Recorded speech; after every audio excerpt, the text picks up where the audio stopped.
Evet, bazı gerizekalı dindarlar elə bilirlər ki, Resulun söylediği hadisler Kur'an değil, Kur'an ayetleri değil. Yani boşuna söylediğini, nefsinden söylediğini, felsefe söylediğini zannedirlər. Bu bazı gerizekalılar Mehdi hakkında, Deccal hakkında olan hadisleri de kabul etmirlər. Deyirlər Kur'an'da yoktur.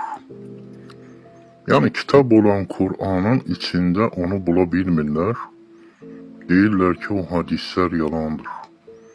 Öyle bir şahs olmayacaktır. Öyle ne Deccal olacak, ne İsa gelecek, ne Mehdi olacak. Ve böyle ayetleri inkar etmiş onlar.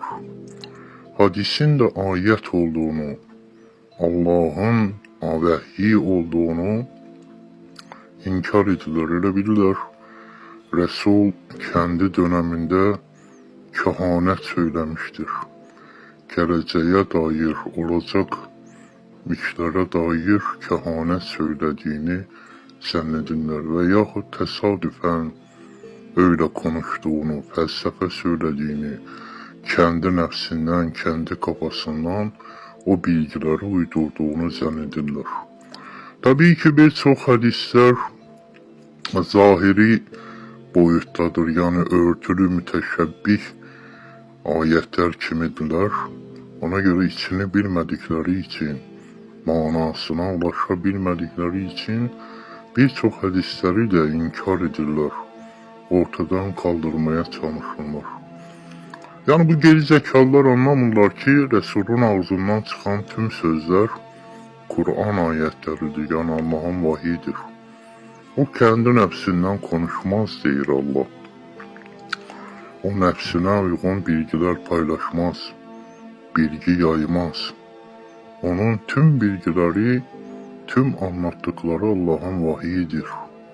Ama onu anlamır bazı inançlı gerizekalılar, her şeyi kötüyle düşünenler bunu anlayabilmirlər.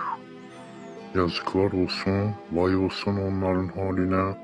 Allah onların tezlikle belasını versin ve ortalıktan kalkmalarına, yokluğa çıkmalarına sebep olsun.